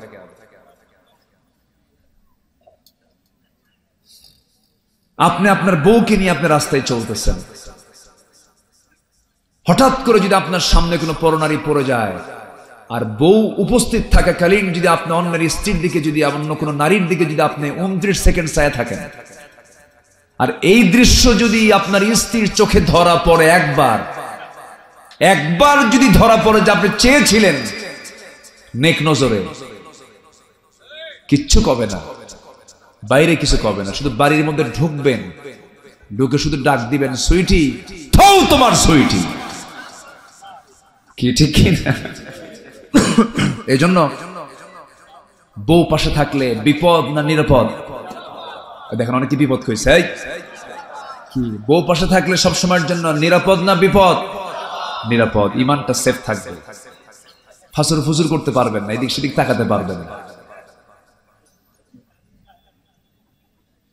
আমার নবীজি আম্মা জান আয়েশা সিদ্দিকা রাদিয়াল্লাহু আনহাকে সাথে করে নিয়ে চলে গেছেন, জিহাদের সফরে বের হয়েছেন, অভিযানে বের হয়েছেন। অভিযান থেকে তিনি ফিরে আসার পথে সাহাবে কেরামকে তিনি এক জায়গায় করে বলেন, চলো আমরা এখন মদিনার দিকে রওনা দিই। মদিনার দিকে রওনা দিলে হঠাৎ করে যদি কেউ বাদ পড়ে যায়, রাস্তায় সফরে যদি কেউ পিছে পড়ে যায়, সাফওয়ান তোমার দায়িত্ব হলো পিছে পড়ে যাওয়া লোকগুলোকে তুমি জড়ো করে একসঙ্গে মদিনায় পৌঁছায় দিবে। একজনকে দায়িত্ব দিয়েছেন। কেউ বাদ পড়েনি। বাদ পড়েছে একদম এমন মানুষ যিনি হচ্ছেন আমার নবীজির স্ত্রী আম্মা জান আয়েশা সিদ্দিকা রাদিয়াল্লাহু তাআলা। কেমন করে বাদ পড়লেন? মাঝপথে হঠাৎ করে হাজতের চাপ আসলো। প্রকৃতির ডাকে সাড়া দেওয়ার জন্য আম্মা জান আয়েশা করলেন কি, উটের উপরে হাওদা ছিল, পালকি ছিল, সেই পালকিটা নামাতে বললেন। পালকি নামানো হলো। সে পালকি থেকে তিনি নেমে বের হয়ে আড়ালে চলে গেলেন। শৌচকার্য কমপ্লিট করে তিনি এসে দেখেন কেউ নাই, সব চলে গেছে। এইদিকে যে দায়িত্বপ্রাপ্ত সাহাবী ছিলেন আম্মা জান আয়েশাকে দেখার জন্য, উনি ভেবেছেন মনে হয় আম্মা জান আয়েশা ওই পালকির মধ্যেই আছেন। উনি এত চিকন ছিলেন যে পালকিতে থাকলেও যে ওজন, না থাকলেও সে ওজন। কি কথা কি বোঝা গেল? কি কথা? মাঝখান দিয়ে একজন মানুষই বাদ পড়ে গেছে। ফাঁকা পালকি, উটের পিঠে সব চলে গেছে। আম্মা জান আয়েশা দেখে এসে দেখেন কেউ নাই। তিনি কি করলেন? আস্তে করে একটা গাছের নিচে চাদর মুড়ি দিয়ে বসে গেলেন। সেই সময় পর্দার আয়াত নাজিল হয়ে গেছে। চুপ করে বসে আছেন। দায়িত্বপ্রাপ্ত সাহাবী দূর থেকে দেখতেছেন কে যেন বসা। দেখতে চিনতে পারলেন না, কাছাকাছি আসলেন, চিনতে পারলেন, অনুমান করে বলেন, আপনি আম্মা জান আয়েশা সিদ্দিকা? হ্যাঁ, আমি আয়েশা। কোনো চিন্তা করবেন না আম্মা জান, আপনি হচ্ছেন উম্মাহাতুল মুমিনিন, উম্মুল মুমিনিন। কোনো চিন্তা নাই। সকল সম্মান মর্যাদার দিক লক্ষ্য রেখে আপনাকে নিরাপদে মদিনায় নবীর ঘরে পৌঁছায় দেওয়া হবে। সাফওয়ান দায়িত্ব নিলেন, ঘোড়ার পিঠে চড়ালেন, নিরাপদে তিনি সেই জায়গা থেকে মদিনা পর্যন্ত পৌঁছায় দিলেন। নবীর ঘরে তিনি চলে গেলেন। পরের দিন সকালবেলা টপ হয়ে গেছে গোটা মদিনার, সবার মুখে মুখে হয়ে গেছে। মুনাফিকরা মিডিয়াতে ফলো আপ করেছে। তোমরা কি জানো গত রাত্রিতে আয়েশা সাফওয়ান নামে একজন পরপুরুষের সঙ্গে একই ঘোড়ার পিঠে গোটা রাত ভ্রমণ করেছে। আয়েশা তার সতীত্ব নষ্ট করে ফেলেছে। আয়েশা চরিত্রহীনা হয়ে গেছে। নবীর কানে যখন সংবাদটা চলে গেছে, আমার নবীজির মনটা খারাপ হয়ে গেল। আমার নবীজি চিন্তায় পড়ে গেলেন। শুধু ঘরের মধ্যে ঢুকে বলছেন, আয়েশা কি যেন কথা আমার কানকে ভারী করে দিয়েছে। আয়েশা, আমি তোমাকে অস্বীকার করি না, আমি তোমাকে অবিশ্বাস করি না, তবে হ্যাঁ আমার মন বলছে এই সময় এই মুহূর্তে তোমার আমার ঘরে না থেকে তোমার বাবার ঘরে থাকাটাই উত্তম। তুমি তোমার বাবার ঘরে চলে যাও। স্বামীর মুখ থেকে এমন জাতীয় কথা কোনো স্ত্রীর কানে যখন আসে, দুনিয়াটা ছোট্ট হয়ে যায়। আম্মা জান আয়েশার মধ্যে অস্থিরতা সৃষ্টি হয়ে গেল। নবীজির মধ্যে অশান্তি তৈরি হয়ে গেল। এই যে পরিবারের মধ্যে কলহ সৃষ্টি করে দিল, এই যে একটা বিভাজন সৃষ্টি করে দিল, এই যে একটা ফিতনা সৃষ্টি করে দিল, এর পিছনে মূল কুচক্রান্ত করেছে কাফের মুশরিকরা, মুনাফিক। বলেন কারা কারা? বলেন। ওই মুনাফিকগুলো নবীর পিছনে নামাজও পড়েছে, নবীর পিছনে ইক্তেদা করেছে, নবীর বয়ান শুনে চোখের পানি ফেলে ফেলে কেঁদেছে। আমার দেশে বহু নামাজি আছে, সুদও খায়, নামাজও পড়ে। আসতে বলবেন না, আছে না নাই? আছে কিনা? আছে কিনা? আছে। মদের দোকান আছে, আবার হজে যায়। মদের দোকান আছে, হজে যায়। যশোরই তো আছে মদের দোকান, আছে না নাই? আচ্ছা, হোটেল চলবে তাছাড়া কেমনে? মদ ছাড়া কি হোটেল চলে? তাই এরা আবার সমাজে যখন ছড়িয়ে বেড়ায়, মুখে দাড়ি আছে, সাদা জুব্বা, চেহারাগুলো কি একদম লাল টকটকা, মনে হয় আকাশ থেকে কেবল জিব্রাইল নাজিল হয়েছে। আছে না নাই? আচ্ছা, এগুলো হলো মুনাফিক। আমার নবীজি করলেন কি? বলছেন, আয়েশা যাও, বাবার বাড়ি চলে যাও। তিনি যাওয়ার আগ দিয়ে বললেন, ইয়া রাসূলুল্লাহ, আপনি আমার স্বামী, আপনি বিশ্ব নবী, আপনি আমাকে অর্ডার দিয়েছেন, আমি কি মানা করতে পারি নাকি? তবে আমি আমার বাবার বাড়ি চলে গেলাম। আমি আপনাকে একটা কথা জানান দিয়ে যাই, ইয়া রাসূলুল্লাহ, আল্লাহর কসম করে বলি আমাদের বিয়ের পয়গাম কিন্তু, আমার বিয়ের পয়গাম কিন্তু দুনিয়ার কেউ আপনার কাছে নিয়ে যায় নাই। আমার বিয়ের মূল ঘটক হচ্ছেন আরশের মালিক আল্লাহ তাআলা। আমি সে আল্লাহর কাছে আশ্রয় চাই, আল্লাহর কাছ থেকে ফয়সালা চাই। কথা বলেই তিনি বাবার বাড়ি চলে গেলেন। বাবু কথা বলে না, মাও কথা বলে না, সেজদায় পড়ে পড়ে কাঁদেন। এমনি চিকন মানুষ আরো চিকন হয়ে কাঠখড়ি হয়ে গেলেন, চোখের পানি ফেলে ফেলে কাঁদেন। আমার নবীজি সেজদায় পড়েন, আমার নবীজি ঘুমাতে যান, হাতটা গায়ে দেন, আয়েশা নাই। নবীজির বুকটা খান খান হতে থাকে, হারে কি কষ্ট যেন আমার আয়েশা করছে। নবীজির কষ্টে বালিশ ভিজে যায়, ওইদিকে আম্মা যেন আয়েশার কষ্টে যায় নামাজ ভিজে যায়, আর মুনাফিকরা হাসে। কি ঠিক কিনা? এই আছে না এরকম মুনাফিক, আছে না নাই বলেন তো? আল্লামা সাইদির ফাঁসির রায় দেয়, মুনাফিকরা মিষ্টি খায়। তোরা যারা ধর্ষণের সেঞ্চুরি করে যারা মিষ্টি বিতরণ করেছিস, তালিকা হবে, অবশ্যই তালিকা হতে হবে। ওরা তালিকা করেছে আমাদের, আমরা তালিকা করব না নাস্তিকদের? আমরা তালিকা করব না? পর্যায়ক্রমে আসবে, জোরে বলে ইনশাআল্লাহ। এই জমিন নাস্তিকদের জন্য নয়, এই জমিন কুলাঙ্গারদের জন্য নয়। আমার নবীজি মুনাফিকদের দ্বারা আক্রান্ত হলেন। সেই মুনাফিক আজকের সমাজে আছে না নাই বলেন তো? আম্মা জান আয়েশা বলেন, আল্লাহ তাআলা আমাকে 9টি কারণে শ্রেষ্ঠত্ব দান করেছেন। এর মধ্যে 1 নম্বর কারণ হচ্ছে আমি একমাত্র কুমারী স্ত্রী আমার নবীর জীবনে, আলহামদুলিল্লাহ। নাম্বার 2, 9 বছরে বিয়ে হয়েছে আমার, 13 বছরে বধূ হয়ে নবীর ঘরে পদার্পণ করেছি। আমি জিব্রাইলকে আমি আয়েশা নিজের চোখে দেখেছি। আমি নবীজির বিছানায় একের সঙ্গে শোয়া অবস্থায় ওহী নাজিল হতে দেখেছি। আমার নবীজি আমার ব্যাপারে বলেছেন, আমার আয়েশা হচ্ছে আমার স্ত্রীদের মধ্যে শ্রেষ্ঠ স্ত্রী। আল্লাহু আকবার। আমি আয়েশা, আমার শানে আল্লাহ তাআলা একাধিক আয়াত নাজিল করেছেন। আম্মা জান আয়েশা বলেন, আমি নিজেকে ধন্য মনে করি, রাসূল যখন ইন্তেকাল করবেন কোন স্ত্রীর ঘরকে তিনি চুজ করেননি, আমার ঘরকে তিনি চুজ করেছেন। আমার ঘরে ঢুকলেন, বললেন, আয়েশা উরুটা বিছায় দাও, বালিশ দিও না, তোমার উরুতে মাথা রেখে আমি একটু ঘুমাতে চাই। আমি আমার উরুটা বিছায় দিয়েছি। নবীজি আমার উরুতে শুয়ে পড়লেন, মাথায় পানি ঢেলে দিলাম। ওইদিকে আজান দিয়েছেন বেলাল। নবীজি আজান শোনা মাত্রই চির অভ্যাস, তার আগের মতো অভ্যাসের মতো তিনি চট করে দাঁড়ায় যাচ্ছিলেন। ঘুমন্ত অবস্থা থেকে, শুয়ে থাকা অবস্থা থেকে বসলেন। বসে যখন তিনি দাঁড়াতে নিলেন, মাথা চক্কর দিয়ে পড়তে লাগলেন। আম্মা জান আয়েশা তাকে ধরে ফেলে বলছেন, ইয়া রাসূলুল্লাহ, শারীরিক কন্ডিশন ভালো না, আপনি জামাতে নামাজ পড়তে পারবেন না। রাসূল বলছেন, আয়েশারে মনে হয় তাই মনে হচ্ছে। তোমার আব্বু আমার আবু বকরকে ডাক দিয়ে বলো আমার মুসল্লায় যেন সে আমার দায়িত্বটা পালন করে নেয়। নবীজি বুঝায় দিলেন, আমার পরবর্তী দায়িত্বটা আমার আবু বকর পেয়ে যাবে। জোরে কোন আল্লাহু আকবার। নামাজের দায়িত্ব যে পাবে সে রাষ্ট্রের দায়িত্ব পাবে। আল্লাহু আকবার বলেন। নামাজ এবং রাষ্ট্র চালাবে 2 জন ব্যক্তি না, একজন ব্যক্তি চালাবে। নবীজি ইঙ্গিত দিলেন। সাহাবায়ে কেরাম অপেক্ষা করতে করতে যখন নবীজি আর গেলেন না ভিতরে, নবীর মুসল্লায় যখন আবু বকর দাঁড়িয়ে গেছেন, সাহাবায়ে কেরামদের মধ্যে হাউমাউ কান্না শুরু হয়ে গেছে। সাহাবায়ে কেরাম সব চিৎকার করে কান্দে, আর মনে মনে চিন্তা করে, হারে নবীর পিছনে বুঝি নামাজ আর কিসমতে জুটবে না। নামাজ শুরু হয়ে গেল। আমার নবীজি বলছেন, আয়েশা আমাকে একটু জানালার কাছে নিয়ে যাও। জানালার কাছে নিয়ে যাওয়া হলো। নবীজি জানালার কাছে দাঁড়ায় আছেন। সাহাবীরা নামাজ ধরে শুরু করেছেন, নামাজ পড়তেছেন। আমার নবীজির চক্ষু বেয়ে বেয়ে টপ টপ করে পানি পড়ছে। আম্মা জান আয়েশা বলছেন, ইয়া রাসূলুল্লাহ, আপনার সাহাবী নামাজ পড়ে আপনি কাঁদেন কেন? নবীজি বলছেন, আয়েশা রে, মানুষ কাঁদে 2 কারণে, একটা চরম দুঃখে, একটা চরম আনন্দে। আমার যে চোখের পানি দেখতে পাচ্ছ, এই চোখের পানি আমার দুঃখের নয়, এই চোখের পানিটা আমার চরম আনন্দের চোখের পানি রে। আমার নবীজি কাঁদতে কাঁদতে কাঁদতে বেকারার হয়ে যাচ্ছেন।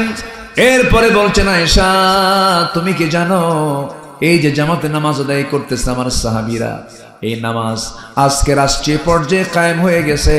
এই নামাজ পড়তে নিয়ে কাফেররা আমার উটের নারী বুড়ি আমার পিঠে চাপায়া দিয়েছিল। এই নামাজ কায়েমের সংগ্রাম করতে গিয়া উহুদের ময়দানে আমার দাঁত দুটো ভেঙে দিয়েছিল। আয়েশা দেখো আমার দাঁত নাই। এই নামাজ কায়েমের সংগ্রাম করতে গিয়া খন্দকের প্রান্তরে কোদাল মারতে মারতে আমার কোমরটা কুঁজো হয়ে গেছে। ওরে আয়েশা দেখুন আমি খাড়া হয়ে দাঁড়াতে পারি না। সেই নামাজ কায়েমের জন্য আমার কোমর গেল, দাঁত গেল, আমার দেশ ছাড়তে হলো, আমার জন্মস্থান ছাড়তে হলো। সেই নামাজ আজকে রাষ্ট্রীয় পর্যায়ে কায়েম হয়েছে। এই চরমানন্দের কারণে আমি আমার চোখ থেকে পানি বের করে ফেলেছি। ওরে আয়েশা মনে হয় বাঁচবো না, দুনিয়া থেকে বিদায় নিয়ে নেব। দেখো তো আমার মুখটা কেমন যেন দুর্গন্ধযুক্ত মনে হচ্ছে, মুখে কেমন যেন গন্ধ গন্ধ লাগে, একটা মেসওয়াক এনে দাও তো। আম্মা জান আয়েশা বলেন নিজেকে ধন্য মনে করি, রাসূল তার জীবনের শেষ খাবার খেয়েছেন। আমি আয়েশা আমার মুখের লালা মেসওয়াক নিয়ে যখন নবীর হাতে দেব, আমি মেসওয়াকটাকে চাবায় চাবায় নরম করে দিলাম। জিহবার আগায় কিছু লেগে থাকে থুতু, আমার নবী আমার দিকে তাকায় তাকায় চুষো চুষো সমস্ত থুতুগুলো চুষো চুষো পান করছেন আর বলছেন আয়েশা রে, আমি তোমার তেমন কোনো হক আদায় করতে পারলাম না, তোমার থুতুগুলো আমি চুষো চুষো পান করলাম। সুবহানাল্লাহ। আম্মা জান আয়েশা বলেন আমি নিজেকে ধন্য মনে করি, নবীজি তার জীবনের শেষ খাবার খেয়েছেন। আমি আয়েশা আমার মুখের লালা। রাসূল যখন মারা যাবেন আমি নিজেকে ধন্য মনে করি, রাসূল আমার পাশে বসেছিলেন, আমার পাশে শুয়েছিলেন। সর্বশেষ কথা আমার সঙ্গে হয়েছে, আমাকে সর্বশেষ রাসূল কথা বলে জানিয়ে দিয়েছেন, আয়েশা আমার উম্মতকে জানায় দিবা 5 ওয়াক্ত নামাজ যেন আমার উম্মতরা না ছেড়ে দেয়। জোরে বলি সুবহানাল্লাহ, আরো জোরে বলি সুবহানাল্লাহ। আমার নবীজি দুনিয়া থেকে বিদায় নেবেন। আম্মা জান আয়েশা বলেন রাসূল যখন দুনিয়া থেকে বিদায় নিয়ে নেবেন, আমাকে সর্বশেষ কথা জানায় যে রাসূল দুনিয়া থেকে বিদায় নিলেন। আমি আর সামান্য এসে নবীজির চক্ষুটা আমি বন্ধ করে দিলাম। আমি নিজেকে ধন্য মনে করি, নবীজি তার জীবনের শেষ আশ্রয়স্থল, নবীজি তার জীবনের শেষ জায়গা কবরটাও আমার ঘরকে তিনি চুজ করে নিয়েছেন। জোরে বলেন সুবহানাল্লাহ। আমার ঘরে নবীর দাফন হয়েছে, আমি আমার ঘরেই থাকি, রাসূল আমার পাশে তিনি কবরে শুয়ে থাকেন। আমার মন চাচ্ছিল আমার মৃত্যুর পরে আমি নবীর সঙ্গে থাকব, কিন্তু ইসলামের বড় একজন খলিফা ওমর ফারুক রাদিয়াল্লাহু আনহু একদিন আমার কাছে চলে আসে, আমার কাছে লোক পাঠায় দিয়ে জানায় দিলেন তার নাকি বড় শখ, তিনি নাকি নবীর সঙ্গে ঘুমাবেন। এত বড় একজন মহান ব্যক্তি আমার কাছে এমন প্রস্তাব পাঠালে আমি কি মানা করতে পারি নাকি? আমি আমার প্রিয় জায়গা, আমি আমার প্রিয় স্থানটা আরেকজন দ্বীনের একজন বড় মুজাহিদের জন্য আমি তাকে ওয়াকফ করে দিয়েছি। জোরে কোন সুবহানাল্লাহ। নবীর পাশে শুয়ে আছেন দুজন সাহাবী, আবু বকর এবং ওমর রাদিয়াল্লাহু আনহুমা। কিন্তু জায়গাটা ছিল কোন মহিলার বলেন? কার বলেন কার? আম্মা জান আয়েশার ছিল। আমার ভাইয়েরা এই কথাগুলো বলার পেছনে ডালে ডালে চলে গিয়েছিলাম। মূল বিষয়টা হলো এই যে এত বড় বিশাল বড় একটা ফাটল সৃষ্টি করে দিয়েছিল নবীর পরিবারের মধ্যে। তারপরে সাহাবায়ে কেরামদের মধ্যে যুদ্ধের ময়দানে বিভিন্ন প্যাঁচ লাগাই দিয়েছে। যুগে যুগে সবচেয়ে বেশি ডিস্টার্ব মুসলমানদের জন্য যারা করেছে তারা হলো মুনাফিক। সেই মুনাফিকের অনিষ্ট থেকে আমাদের বাঁচার দরকার আছে না নাই? সেই মুনাফিকদের ব্যাপারে আল্লাহর রহমত না লানত? আল্লাহ রাব্বুল আলামিন বলেন ওয়া'আদাল্লাহুল মুনাফিকিনা ওয়াল মুনাফিকাতি ওয়াল কুফফারা নারা জাহান্নাম খালিদিনা ফিহা হিয়া হাসবুহুম ওয়া লা'আনাহুমুল্লাহ ওয়া লাহুম আযাবুম মুকিম। জোরে বলুন আল্লাহু আকবার। সূরা তাওবা 68 নম্বর আয়াত। আল্লাহ রাব্বুল আলামিন বলেছেন যারা মুনাফিকি করবে, যারা কুফরি করবে, যারা কাফের হবে, আমি আল্লাহ আমার ওয়াদা হলো তারা জাহান্নামে যাবে এবং তাদের উপরে আমি আল্লাহ আমার লানত। জোরে বলুন সুবহানাল্লাহ। আমার ভাইয়েরা, আমার বন্ধুগণ, আমার আল্লাহ তাআলা যেখানে যা দরকার তাই বলেছেন, যার পানিশমেন্ট যা হওয়া দরকার তাই উপযুক্ত করে জানিয়ে দিয়েছেন। মুনাফিকদের কাতারে আমার যাওয়া যাবে না, কাফিরদের কাতারে যাওয়া যাবে না, ফাসিকদের কাতারে যাওয়া যাবে না, জালিমদের কাতারে যাওয়া যাবে না। আমাকে যেতে হবে হলো মুমিনদের কাতারে। কাদের কাতারে? জোরে বলি ইনশাআল্লাহ। সবাই কি নামাজ পড়তে রাজি আছেন? কয় ওয়াক্ত নামাজ? জোরে বলি ইয়া আল্লাহ। আরো জোরে ইয়া আল্লাহ। আমাদেরকে 5 ওয়াক্ত সালাত আদায় করার তৌফিক তুমি আল্লাহ দিয়া দাও। জোরে বলি আরো জোরে আমিন, আরো জোরে আমিন। হাত না ভাত, আমিও ছুটি নিয়েছি, আমি চলে যাচ্ছি, আমিও যাবো। আমার আগামীকালকে মাহফিল বেশি দূরে না, দিনের বেলা মাহফিল আছে দিনাজপুরে, বেশি দূরে না। কি কথা কি বুঝতেছেন আপনারা? হ্যাঁ, আমি শেষ করে দেব। যে যেখানে আছেন বসে পড়ুন। উঠতেছেন কেন? প্রচন্ড বুকে ব্যথা হচ্ছে, কাশি ঠেলায়। একটু দোয়া করবেন না আমার জন্য সবাই? আমার জন্য দোয়া করবেন না? আমি আপনার জন্য দোয়া করি, আল্লাহ যেন আমাদেরকে সবাইকে সুস্থ রাখেন, নিরাপদে রাখেন, শত্রুমুক্ত রাখেন, মুনাফিকদের আচরণ থেকে আমাদেরকে হেফাজত করেন। বসুন, কেউ উঠবেন না। উঠেন কেন? আপনার যানবাহন সব ঠিক থাকবে। আমি আসতে নেই দেখি এত হুন্ডা, আমি বললাম এগুলো এত হুন্ডা কার? সব সিরিয়াল করে রাখছে গ্যারেজ ট্যারেজে, সবাই কষ্ট করে এসেছেন। আল্লাহ তুমি সবার অংশগ্রহণকে তুমি আল্লাহ কবুল করে নাও, মা বোনদের অংশগ্রহণকে তুমি আল্লাহ কবুল করে নাও। মাদেরকে ফরজ হুকুম পর্দা অবলম্বন করার তৌফিক দিয়ে দাও। পর্দা যেটা সলিড পর্দা, এমন পর্দা যেন মেয়েরা করতে পারে, সেই তৌফিক দিয়ে দাও। জোরে বলি আল্লাহুম্মা আমিন। যে যেখানে আছেন আমরা বসে পড়বো, আমরা এখন দোয়া করবো। আমরা চাইবো কার কাছে? আল্লাহর কাছে। নামাজের মতো করে বসে সব।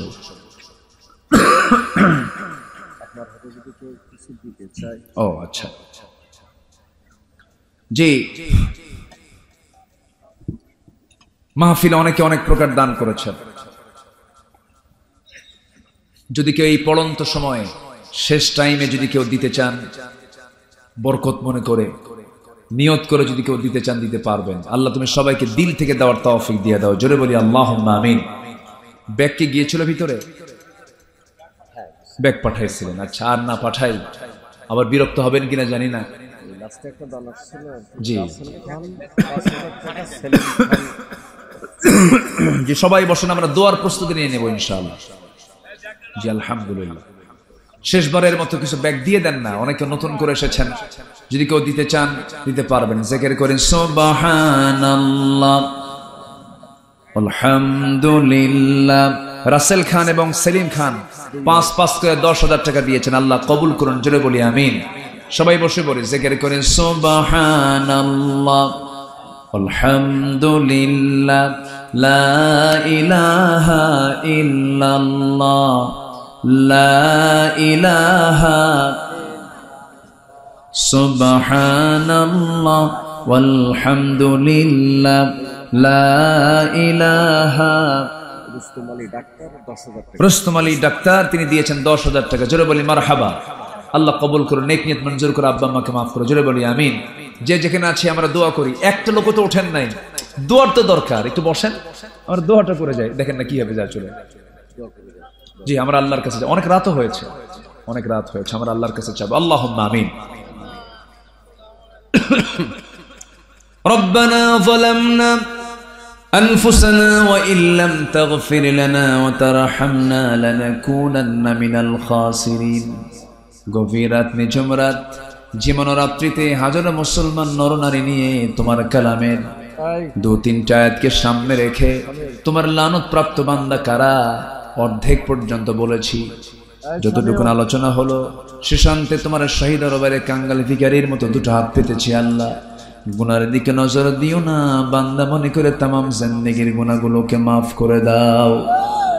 জনম দুঃখিনী মা, জনম দুঃখী বাপজান যারা চলে গেছেন, জিন্দেগির গুনাহগুলো মাফ করে দাও, কবরগুলোকে জান্নাতের টুকরা বানায়া দাও। বিশেষ করে মাহফিলটার আয়োজন করলেন যারা, কষ্ট করে আসলেন যারা, মেহেরবানি করে এই মাহফিল সবার জন্য নাজাতের মাধ্যম তুমি আল্লাহ বানায়া দিও। আয় আল্লাহ তাআলা, গোটা পৃথিবীর মুসলিম উম্মার জন্য দোয়া করি। আল্লাহ 180 কোটি মুসলমানের জন্য একটা ওমর তুমি আল্লাহ পাঠাইয়া দাও। বাইতুল মুকাদ্দাসকে তুমি আল্লাহ মুসলমানদের হাতে তুলে দাও। কাশ্মীর, হু আল্লাহ কাশ্মীর পৃথিবীর বড় ভূস্বর্গ, কি অশান্তি করে রেখেছে আল্লাহ, তোমার গায়েবী সাহায্য নাজিল করো। সিরিয়াকে বাঁচাও ও আল্লাহ, ফিলিস্তিনকে বাঁচাও। শিশুগুলো কেমন করে কান্দে, খাবার নাই, কঙ্কাল সার দেহরে। আল্লাহ তোমার গায়েবী সাহায্য নাজিল করো। আল্লাহ আল্লাহ তাআলা দুনিয়া থেকে কোন দিন বিদায় নেব জানি না, তবে একদিন তো বিদায় নিতেই হবে রে। বাপ গেল, মা গেল, দাদা গেল, দাদি গেল, নানা গেল, নানি গেল, প্রতিবেশী, বন্ধু বান্ধব, আত্মীয় স্বজন কত গেল রে। আমি একদিন সেদিন চলে যাব, টান মেরে ঘর থেকে বের করে দেবে। জীবনের শেষ গোসলটা হয়ে যাবে রে, তিনি হেঁচড়ে কবরের দিকে নিয়ে চলে যাবে, কবর দিয়ে কবরে রেখে চলে আসবে রে। 24 ঘন্টা যাবে না, মাথার চুলগুলো খসে খসে পড়বে। 3 দিন যাবে না, চামড়াগুলো গলে গলে পোকার পেটের খাবার হয়ে যাবে। মাত্র 7টা দিন, 7টা দিনের ব্যবধান, পেটের নারী ভুঁড়ি সব, চোখ মুখ কান নাক দিয়া সব বের হতে থাকবে, কিম্বুত কিমাকার চেহারা হয়ে যাবে রে। ও আল্লাহ, 3 মাস লাগবে না, 3 মাস যেতে না যেতে ওই কবরের মাটিতে যদি খনন করে দেখা হয়, কয়েকটা হাড় ছাড়া আর কিচ্ছু খুঁজে পাওয়া যাবে না রে। এই তো দুনিয়ার জীবন রে আল্লাহ, তোমার পছন্দের বান্দা না হওয়া পর্যন্ত আমাদের কাউকে মরণ দিও না। ওই অন্তিম সময়ে যখন চলে আসবে, জবানে জারি করে দিও লা ইলাহা ইল্লাল্লাহু মুহাম্মাদুর রাসূলুল্লাহ।